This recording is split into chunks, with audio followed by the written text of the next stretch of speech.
Hi, everyone. Welcome to the NEOED webinar for today.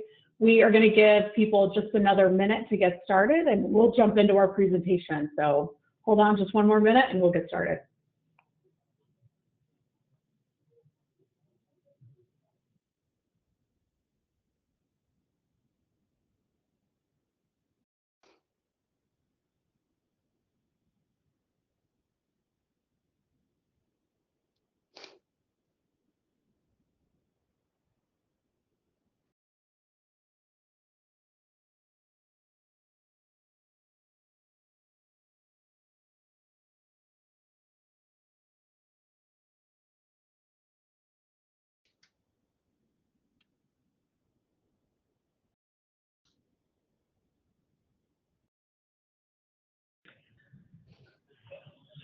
Okay, well, it is 2 minutes after the hour, and I think we're going to go ahead and get started. We may have a few more people jump in and join us, but we want to be conscious of your time and also of the time of our presenters. We have a great presentation for you today. Our topic for today at our NEOED webinar is the promise of purpose, 5 trends revealed in NEOED's 2026 education report. And we have some great guests that are going to talk you through some of the insights and findings, as well as some things from their own experience. And so with that, I'm going to let them introduce themselves as they come up. I'm Julianne Gray. I'm the product marketing manager for NEOED, and I will pass it over to Adam to introduce himself. Excellent, Julianne. Thank you so much, and good morning or good afternoon from the East Coast. My name is Adam Hall. I'm a solutions engineer. I might have spoken with some of you previously in some of our wonderful NEOED webinars. I'm excited to be back here with you today. My background is I spent 16 years in public higher education, from student affairs to academic affairs, human resources. So I got a lot of experience across the higher education life cycle. I've also worked in local municipalities for a little bit. So got a lot of experience to talk about, a lot of great data to share with you this afternoon, so we're really excited to dive in. Marissa, I'll pass it over to you as well, and then we'll get going. Awesome, thank you so much. Lovely to join everyone today, whether it's morning like it is here on the West Coast, where we're a little bit drier maybe. We're gonna get some rain, but no snow. So hopefully you've had some fun with the weather. It's not all bad. I am new to NeoGov. I'm a local government executive advisor, higher education and education advisor. I come from over 20 years of learning and organizational development in the public sector, and most recently working with higher ed and education customers on their human capital management strategy and their use of technology to make that come alive. I'm excited to be with you today and talk about some hiring trends in education. With that, maybe we'll get started. Sound good? That's great. Awesome. Oh, I think we wanted to do a quick, I think all of us are clicking at the same time. Let's see if we can go back. How do we go back? That's it. The technology is going to be the hardest thing for today. How do we go back? There we go. Let's talk a little. There we go. If we could just use is it the chat function, Julianne, that they have? Chat function for putting in where you're from, either higher ed or K-12, what side of the aisle you're on, so we can get an idea of who's coming in and joining us today. And then Julianne, if you can just let us know what you're seeing in the chat there about who's coming in and where they're coming from. Looks like we've got a good blend of both. So anyone else, feel free to keep chiming in. But yeah, it looks like we've got a good mix for today. Perfect. So let's go forward with what the report covers. And then I think I have power, but there we go. Whoever clicked, you have the power. Just know that you have the almighty power right now. So we're putting out this report called The Promise of Purpose, and it is the 2026 education report. It's covering data from thousands of education institutions across higher ed and K-12 roles, across faculty, staff, and support positions. And it's our data that we've pulled in combination with some of our partners from January to July of 2025, but it has a full year of projections. And in this report, we've come up with 5 trends that are shaping education hiring in 2026. And we're gonna, while there are 5, we're gonna talk about 3 of them today. And let's click to the next slide. I think it might be Adam. Do you have the magic key? I do not. Would you mind moving How us forward, about you, Julianne? Julianne? There we go. Julianne, that magic key. So what we're going to talk about today is how the demand is shifting. And the demand is shifting towards education and people having careers of interest. Brand trust is also something that's part of talent management that came out. And then we're going to talk a little bit about targeting your investment where it matters the most. So what I'd like to do, let's start off with that demand is shifting. Adam, I think you have quite a few details you'd love to share there. Sure do. So if you don't mind moving us forward, because our wonderful technology is not really flying with us today, but we are excited to share that we are seeing a rebound. So in public sector, specifically education, we're seeing a bit of a rebound. There's a lot more promise than we've had over the last few years, specifically candidates searching for very intentional and purpose-driven roles. And if education isn't that, I don't know what it is, right? So these are folks who have passions for improving the experience and the lives of youth across our country. And so really institutions are seeing this huge rebound because of this purpose-driven value. And we're going to dive deep into that today on our call. Awesome. You can jump one more for me, Julianne. And so one of the questions that comes up is, so what's driving the shift? And a lot of what's driving folks engaging back in education, and specifically K-12 and higher education, is this idea of stability and skill. Folks are coming back into the workforce. They're applying more often into different roles because they are being selective into where they want to go and who they want to work with and work for, because it aligns with their value structures. So we're seeing a lot more interest in folks who are putting out their interests, their passions, their purpose statements, and then the candidates are coming into those spaces, seeing those values, aligning with them, and seeing themselves in those organizations. And so what we have seen is, yes, we have more folks who are applying for positions. We actually have fewer positions in the market. And so we're seeing this leveraging opportunity where we get to really use who we are in higher ed and K-12 to really find this purpose-driven employees. So really exciting opportunity at our fingertips in the coming year to see how we can leverage that and improve our retention strategies and our recruitment strategies across education. Adam, I'd love to just double tap on that for a quick second. I don't know that we go into it very much in the report, but I know you and I have been having conversations as we prepare for various presentations. And I really think that not only are people looking for those careers that have that impact and longevity pieces, but I also feel like people are looking for some stability in the market too. And while higher ed hasn't really been stable or education been stable in that they've been hit with these influx of changes, I do think that people see careers and opportunities and ladders in education. What are your thoughts there? Absolutely. I think what we're seeing is there's a lot of historic attractiveness to the glitz and glamour of organizations. What are the perks and benefits? What are those kind of flashy things that come down? Folks are not as interested in that anymore, right? And this isn't just more senior folks who are coming through, maybe second career teachers, second career administrators, but new candidates from higher education and folks who are entering the workforce for the first time. They're looking for that stability so that there is some continuity in their lives and feeling like they can be valued, but not only valued, but developed. Right, so the foundation of support is there, but then we get to hopefully educate them and bring them through. And there's a couple more little tidbits and sneak previews for the report here in our next couple of slides. But yeah, it's really aligning with a different value structure than we've seen historically. The needs of education haven't shifted, but the culture around education has shifted. So folks are being really enticed by that. No more need for the ping pong table and the what is that called? The keg in the corner, right? Right. Yeah, which I'm not sure education ever did, but definitely I think they wanted attracting talent, right? Yeah. Absolutely, no, I don't think education had the ping pong table or the keg in the corner. Yeah. Fantastic. All right, market snapshot. Yeah, absolutely. So kind of aligning with what we're just sharing, this is what we're seeing, right? At the core of the conversation, applications are up, right? That's a great thing. Folks are engaged, and we've got some specialized folks who are coming into our pipelines and our pools that we really can spend time with. The unique reality is we're actually posting less. So across the education network that we're examining, within our systems and schooljobs.com, we are seeing a reduction in number of postings. Folks are holding on to some of their wonderful candidates and their employees.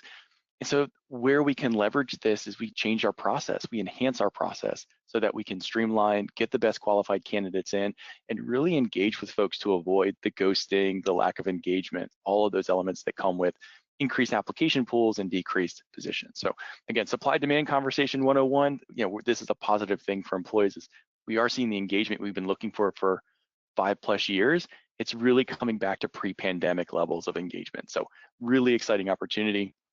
Our conversion rates are skyrocketing. You know, we always talk in the NEOED space in the applicant tracking kind of organizational part of our unit. If you get a 1% conversion, that's great. You know, somebody, you know, 1,000 folks are looking at this and we're just kind of getting a 0.1% kind of churn over that. This 17% is huge. You know, folks are looking, they're really interested, and we're converting them into completed applications. So, really great opportunities here for the next coming year. But does that mean more work? So it shouldn't mean more work, right? So as we look at, if you want to jump to the next slide, Next slide, oh, yeah. Go ahead, Marissa, yeah. No, I was going to say, I think there's ways that we can, you know, you get overwhelmed with some of those numbers, but I know you have an answer. Exactly. So what I think it's helpful for our HR practitioners on the call and even hiring managers who are in this process with us, who are in the recruitment, like, I don't want to look at 17% more applications, right? We want you to look at those 17% that are top quality applicants, right? So streamlining your processes by putting in appropriate knockout questions, appropriate preferred structure questions that are scored, so you know who your top candidates are from immediate review of the application. And then even your most minimally qualified folks, you can still take a look at them. Anyone who's not minimally qualified, let's not put them on the desk yet, right? Let's look at who's in that preferred space. And you can orchestrate that and kind of streamline that through our products. The other part is folks want to be engaged, right? So they're quick to ghost in this younger generation of engagement, right? We hear a lot of horror stories of, you know, we invested all this time and energy, they just disappeared. The folks who aren't disappearing feel that personal connection to the organization, to you as the administrators, to the teachers, to the faculty, to the custodial staff, right? There's this personal touch. And so when we engage across the organization, really streamlining that, we want to highlight those efficiencies throughout. Shorter application cycles. So instead of asking 50 questions, let's ask 5. They're meeting, let's then add additional reviews and let's collect that information later on for 1 or 2 candidates versus every candidate who we may then lose in the process. Setting clear timelines, sharing those timelines openly. We love to talk about this. We'd love for this to be done in 3 weeks. We all would love to hire somebody in education and higher education in 3 weeks. It's not as realistic as one would hope, but being clear and concise, knowing when those timelines are, what's effective in those communication channels, really double downing on those spaces. And then again, these bottom 2 bullets are really helpful. Again, streamlining decision-making, having the right players at the table from the beginning, and then hiring faster does help you win that top talent. It really does help you win the race because folks may be applying for multiple organizations at the same time. And the slower we are, the more likely we are to potentially lose them. So really great options here. Sure, you know, these are not game-changing activities organizationally, but they are huge benefits for the engagement with your candidates. I did read a stat inside of the report that said something like 60% of the applicant workforce or the applicants will drop off because of the length of time it takes to apply for a position. I remember, like, especially those where you have to copy and paste every single detail into the box when you could just read it from their resume. Why repeat what's already been done, right? Absolutely, absolutely. Yeah. So I'd love to talk about trend number 2 then. Which is really about brand trust and how brand trust is talent management. Juliette, could you take us to the next slide, please? So I put 2 companies on this screen here.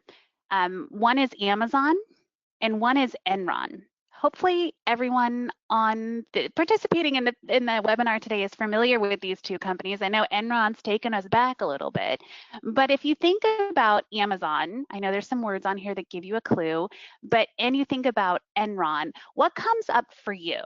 And then Julianne, if you don't mind monitoring what comes up in the chat, I'm still getting used to GoToWebinar and trying to find where all this stuff is coming in. What comes up for you, Adam, when you think of these 2? So for me, I don't mind sharing, but I've got 2 small children. So I have an 8-year-old and as of a couple days ago, a 4-year-old. So we like the Amazon boxes. That's probably the highlight of our week if one is on the front step when one of the kids comes home. So for them, it's excitement, right? It's engagement. It's a surprise. Even if it's not for them, they want to bring it inside and open it for you. So there's this relevancy for kind of trust and kind of what the possibility of excitement. So just at that kind of very small level, that's what pops up for me. The other is like, you have too much of my money because it's easy to order from you. So that's the other side of, like, the parent side of that equation. Right. So I love that. One, the excitement for the kids, but also too, like everything's on Amazon. If you can't find it on Amazon, it probably doesn't exist, right? Right. And the beautiful part is, working from home, it's going to be here before I even leave the house, right? It's good next day delivery. It's reliable. It's good customer service. When there's been a problem, I can just get on a chat. I don't even have to talk to a person. I can just message back and forth, and my refund's there in a minute. However, on the contrary, there's Enron, who was a large company, for those of you who may not know, that in the 1990s went bankrupt, and they actually lost everyone's retirement on top of letting go their workforce. It was a disaster. So a large breach of trust there. So when you think of these two companies and what could be showing up for applicants, which one are you going to apply for? You're going to apply for Amazon, most likely. Well, and especially since Enron doesn't exist anymore, but you get what I'm dropping, right? So brand trust is a big part of what applicants are looking for these days. They're looking for things that appeal to them. And I'd love to be able to kind of drive this home a little bit with an illustration or a picture, an image. So Julianne, could you go to the next slide? Perfect. I would love for all of you that are in attending online to just drop in the chat, or I don't think you can come off mute. I think we've muted you. So just drop in the chat. What are you seeing here? And I'll use Julianne, you and Adam as kind of my pseudo attendees. What are you seeing? I've seen this picture a few times now as we've been working through it. It Yeah. brings me so much joy because there's so much life and vibrancy in this image. Again, so it's busy, it's exciting. So every time I see it, it's just so much is happening. And again, we get to be the onlooker, which is always lovely. But yeah, it's beautiful and pristine. Yeah. Julianne, what are you seeing? Yeah, I see so many colors. That's the thing that really sticks out to me, is the variety. There are some things that are the same, but it's colorful. There's such a variety, and it just looks really beautiful. Yeah, vibrant, healthy, right? Diversity, things going and flowing in the way that they should. So when 20 plus years ago, someone used this as an analogy to describe culture, right? How would it look if this water was toxic? How would this picture change? You wouldn't be as attracted to it, right? You wouldn't be saying beautiful and vibrant and flourishing, right? The coral might be dead. There might be few less fish. Those fish might not look very good. not as exuberant, extra eyeball right? maybe on there, one of Right. them. One swinging and dingling around. Yeah, exactly. Yeah, so really brand management not just is about your reputation, but it's also about your culture. In fact, I want to dive a little bit into that. So Julianne, if you could go to the next slide and let's talk a little bit about what your employer brand is and what brand identity is. Because while some of those things that Adam's been talking about around, simplifying your application process, getting details together, communication with customers or applicants, those things might not be totally new. They might not be things we're doing yet, but these types of things, brand identity and employer brand, are somewhat new. And it's really a pivotal point for us or for the education market to say, hey, look at us. We're flashy too, but flashy in different ways. Because your employer brand is really about your culture. What is your culture like? What does your coral reef look like? Does it look like a coral reef, or does it look like something else? And how can you work on that? What are your core values, and how are those showing up in the work that people do? What are some of the benefits and opportunities that you provide to applicants and candidates? Remember, they're looking for that purpose and that intent and that opportunity to develop. What's your reputation? Are you Enron or are you Amazon? Right? Where are you going for? What are you trying to put out to the world? And how do you provide purpose and differentiation to the market? Why would someone choose your district or your college or university compared to the one next door or the town over or something? And then brand identity is really your work environment, those unique differentiators. It's like your impact stories and your examples. What are we doing to be different? How are we standing out? What are our people doing? It's your brand elements, your visual elements. When someone walks into the building, are they taking an interview in the basement? Or are they coming up to the 5th floor in a room that has windows? I remember one organization I interviewed with several years ago. You walked into a room with an old metal desk that had a camera behind the two people that sit on the other side of the metal desk, and they recorded it, and there was no windows, and it was structured questions, and I felt like I was being interrogated. It was not a friendly applicant experience at all, and that doesn't, and I'm down in the basement where a morgue could be. So I didn't feel like I was enlightened and having this fabulous experience, right? What are some of the other visual elements? What is your logo? Is it the same logo? Have you touched it up? Have you given some vibrance to it? And then what are you messaging about yourself? Is this, a lot of places say we want to be an employer of choice. How are you making yourself an employer of choice? Why are people choosing you? Other places say we're a great place to work. How? Tell me the story. Just tell me what's behind those words. Okay, Absolutely. I think that's good. Any questions on that? I guess we can get to at the end. Oh, Adam, yeah. Let me double down. So everything you just shared, I have to completely align with and support. As a hiring manager in a municipality, as a hiring manager in higher education, that is the essence of what we're trying to do, right? We're trying to present our image out in a certain way. And you'll find in the report that what we found is that there's some research done by Forbes, about 75% of Gen Z folks are saying, I want to have a social positive impact on the work that I'm doing. All right, so I need to have some social positive impact language for those younger generations of folks coming through to having this connection. And 90% of Gen Zs and millennials are saying they seek purpose. And so do we have purpose language baked into our brand identity, right? So just these little nuggets of influence that we can start putting out there differently than we have historically. Every one of us has a creed, a motto. I went to UNC Wilmington. I bleed teal. I've been a Seahawk. I got 3 separate degrees from that place. They got a lot of my money too, actually. But that is a wonderful organization. The NEOED is their creed, right? Dare to learn is a beautiful sentiment, and I dared to learn, and my family dared to learn. My wife dared to learn, right?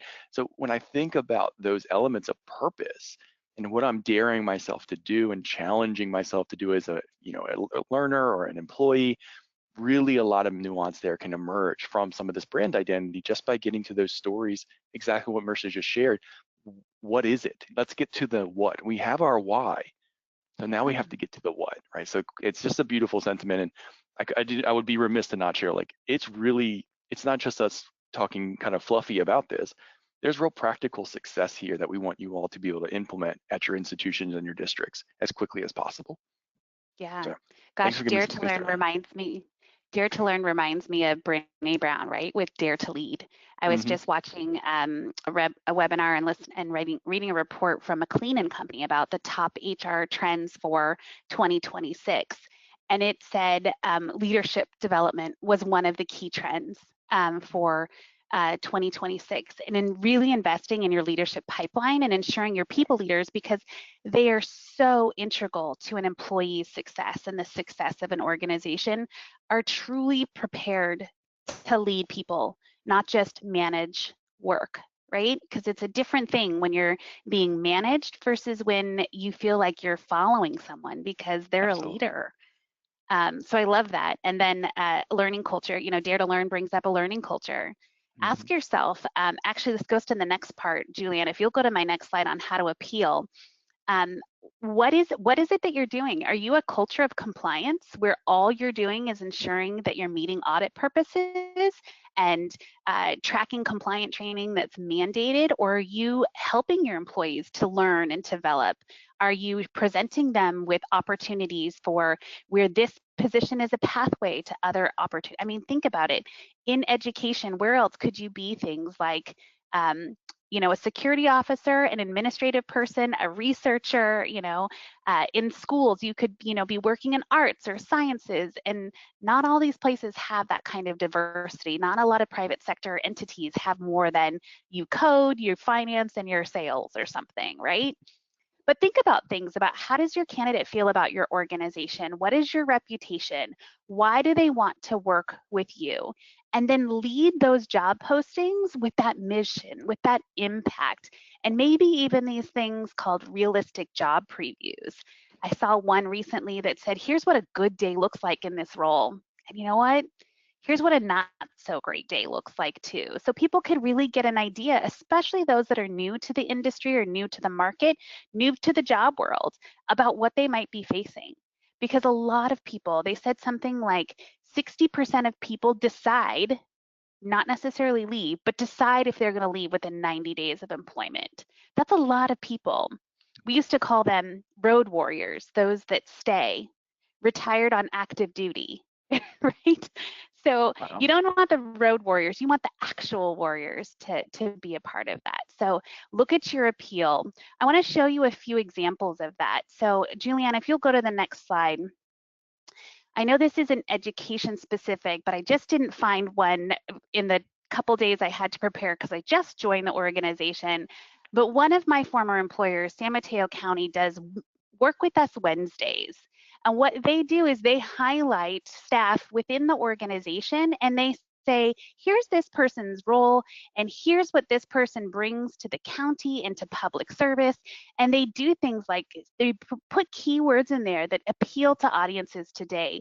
They work on strategic projects. They provide leadership. They ensure that their team feels heard and aligned to the mission. And they talk about his experience and his role within the organization. There's a few other things besides Jose that we can talk about, and that's on the next slide. It's about creating your employer value proposition.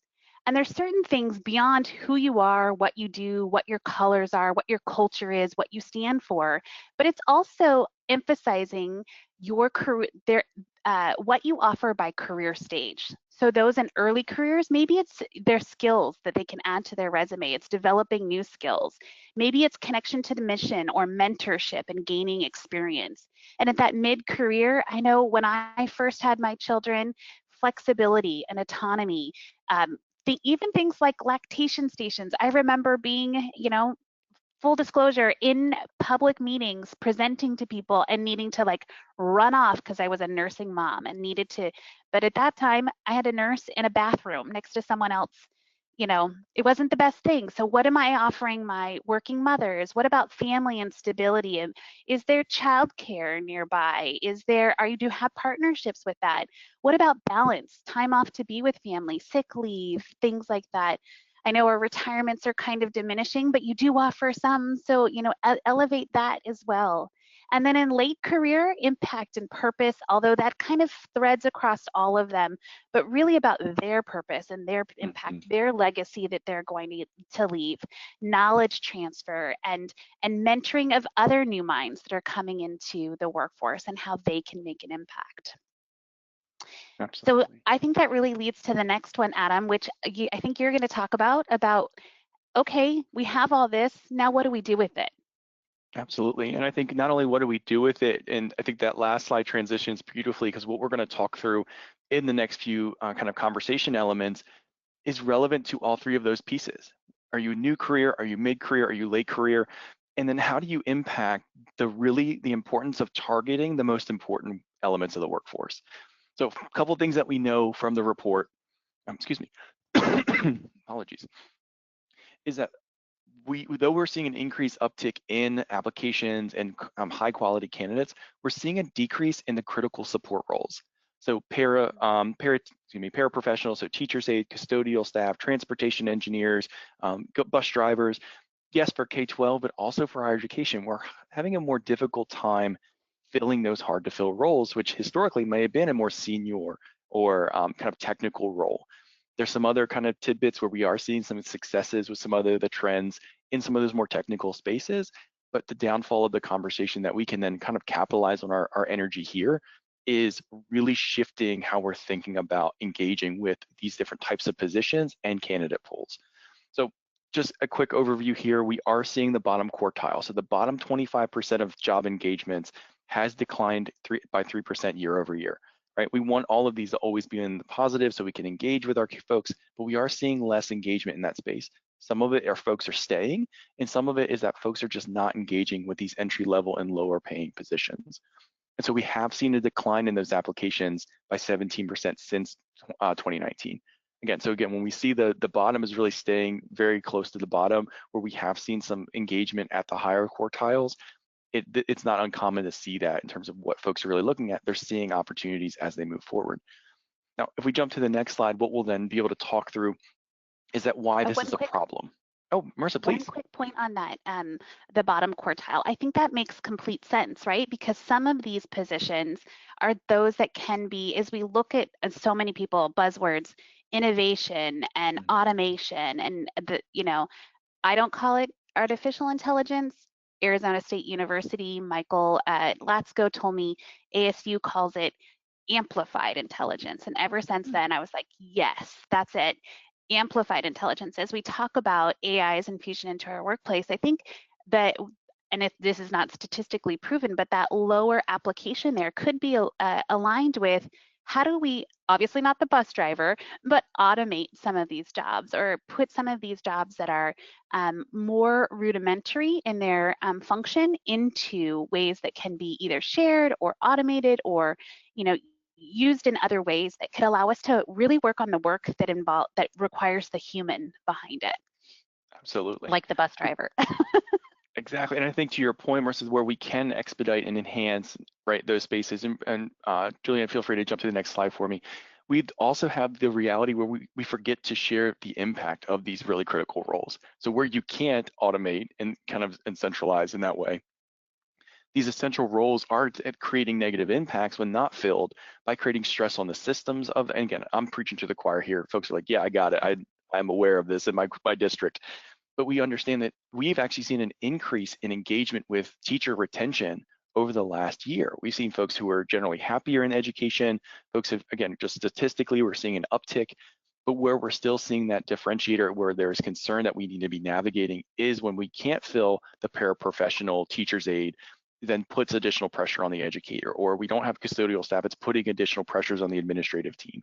And so what we want to highlight is bringing the kind of identifying the gap so that we can bring additional attention, streamline those application processes, build intentional outreach to your candidates who may identify as this is a viable role for me. So thinking about the ability to sustain success at an organization is beyond the classroom setting, right? It is a whole infrastructure around that. Similar with universities and college structures, it's a whole infrastructure around successfully educating that student who's sitting in the seat.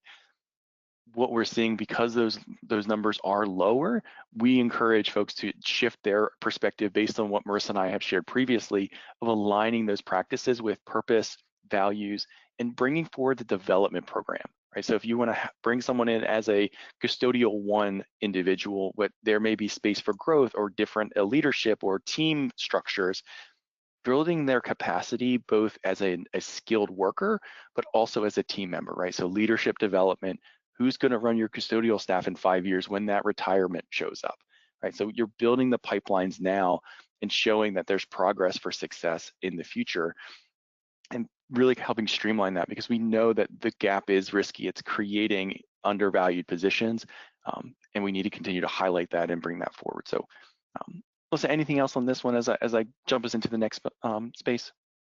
You're starting to get my behavior. Of course I have something. Reminds me of that story. It circled a long time ago, but it was the CEO walking through NASA or something, and he saw a man cleaning the floors or working in the hallways or something, and he said, hi, how are you? And introduced himself, and he said, what do you do here? And the janitor said, I send people to the moon, because he felt so invested in the mission of the organization. And I know that just is so compelling. And I had an experience sort of like that when I led a people team. We were scanning documents because we were all going digital and everything was going to be electronic. And, yep.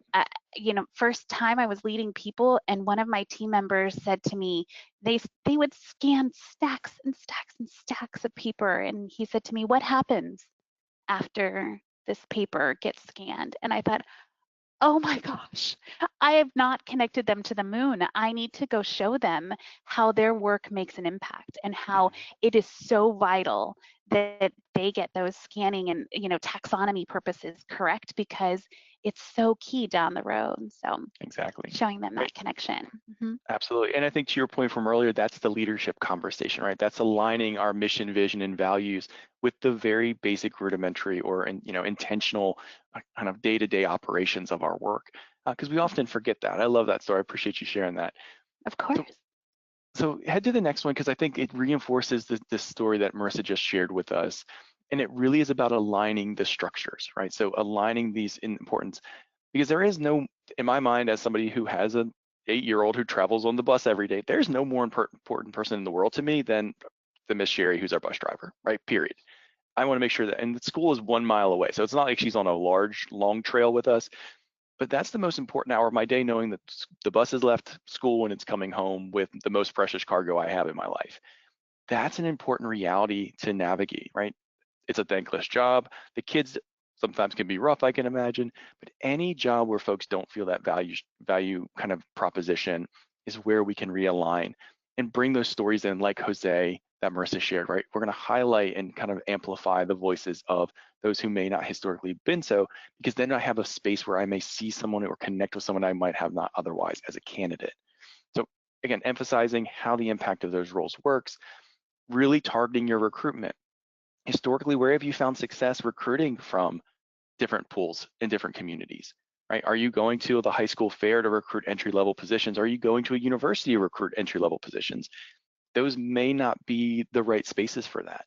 I worked closely with a municipality where we went to the community center. We did same-day hiring processes. We built the whole system out in Insight, and we had hiring managers behind one queue. We had reference checks going on another. We had a background investigator from the police department. So we were able to build the network of activity to streamline getting those hard to fill jobs, because somebody was desperate for a job and they needed to get in today because they had rent due in a couple weeks.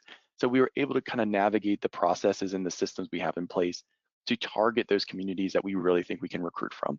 And if you don't know, let's build a network. Let's start asking. You can utilize the NEOED network and our spaces on our social platforms. Folks are always communicating there to create and generate new ideas so that we can solve the problems for public sector. And then the last piece, and probably the most important to me, is the career pathway, right? I want to find the right people, but I want to develop the right people. So once I found those folks, let me show you the path, that we do have something in place, or at least we're building something in place, that this is not a standalone. You don't come to kind of be the road warrior for the entry-level position here. We want to develop you where we can, give you access and resources and identify your strengths so that you can develop over time. And so really, when folks find and identify the successes and the engagement opportunities, they retain, right? They stay with our organizations because you said what you believe, and then you did what you believe. And now I'm in the sandwich in the middle as the most important resource, getting those things and resources. So clearly define those paths where possible, at least, and give folks kind of an incentive to engage and develop organizationally over time. And you'll retain your top talent for as long as they possibly can.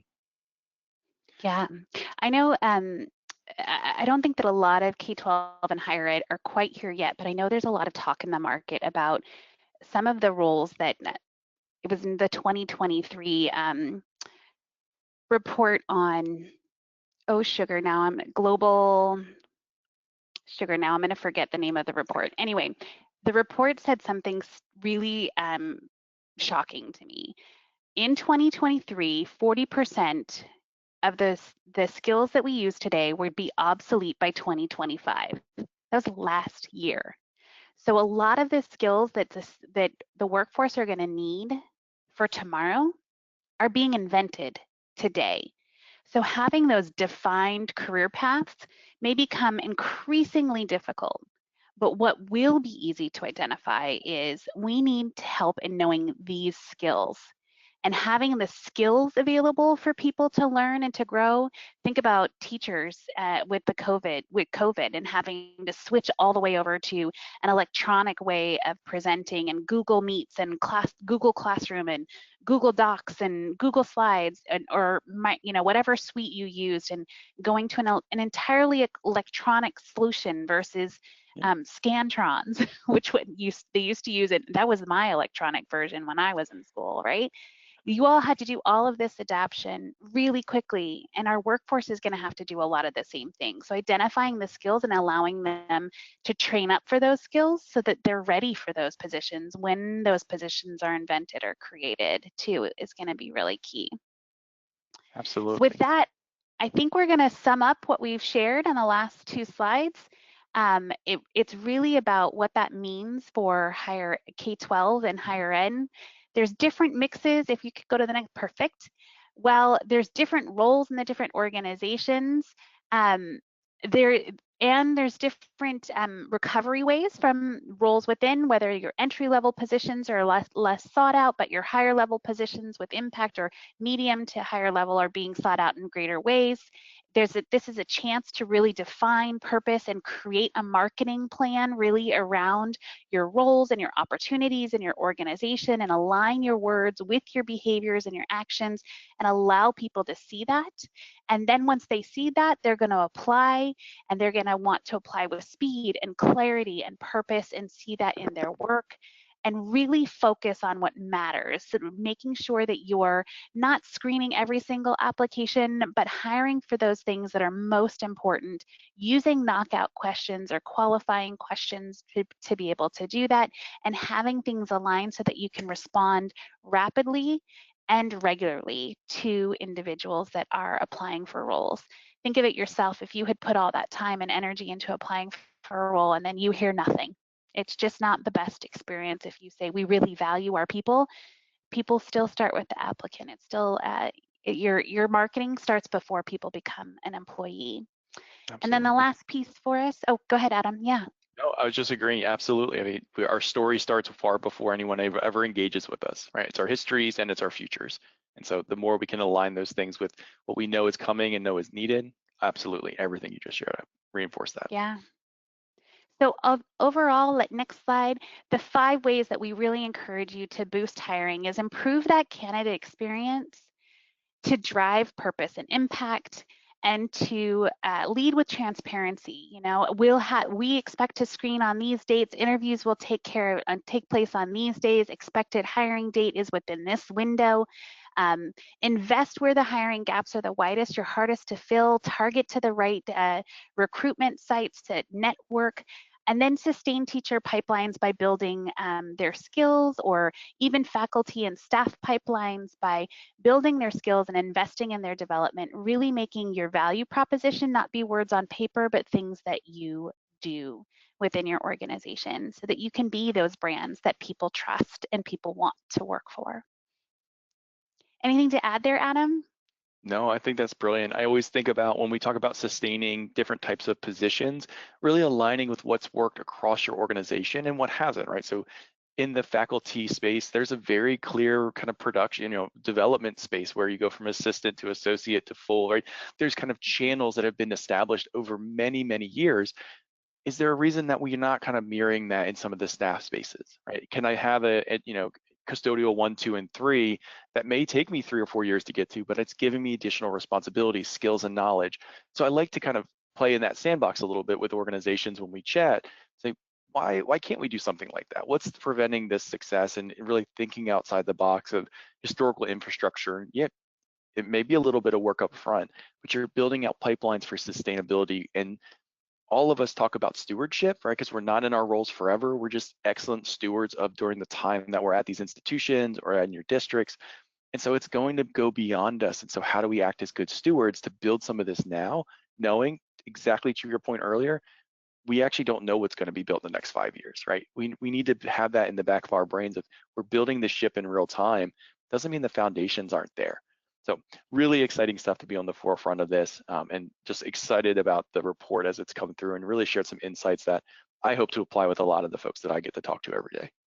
Yeah, it makes total sense that you would have those kind of tiers in there too, because as you look at the workforce statistics and the average tenure of individuals in non-teacher functions, teachers actually have really long expected tenures or reported tenures according to the census of 14 years.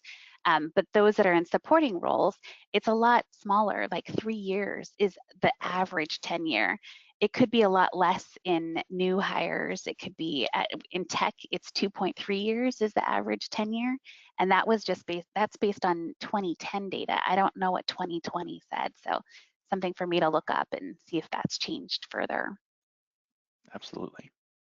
Yeah. So our kind of closing out the conversation today, we do have one final poll question. We'd love to get any feedback from you all about anything you've taken away from the webinar today that you would potentially be putting into practice back in your home organization. So we'd love to take feedback. So if you want to drop that in the chat, we'd love to hear from you. We had some technology with the Slido stuff today, but we would still love to hear from you about that. The report is live, Julianne, fact check me on that. I believe it's live as of this recording of our presentation today. So that'll be out, so please do take a look at that. You'll receive that as part of as a participant from our webinar today as well. But for myself, I want to thank you so much for your time and your engagement, and I'll pass over to Marissa for her final thoughts. But again, thank you for being with us today. Yeah, no, thank you.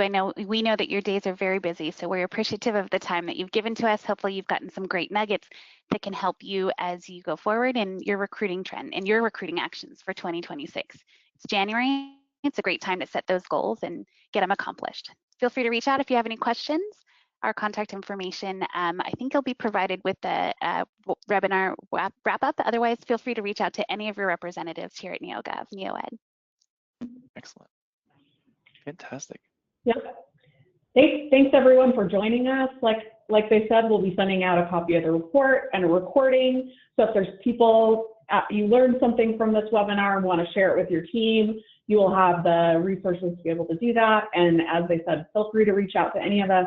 We can help you get in contact with someone here at NEOED, or also you should have a representative that you've been working with and they would be happy to help you too. So thanks again for joining us and have a great rest of your Tuesday.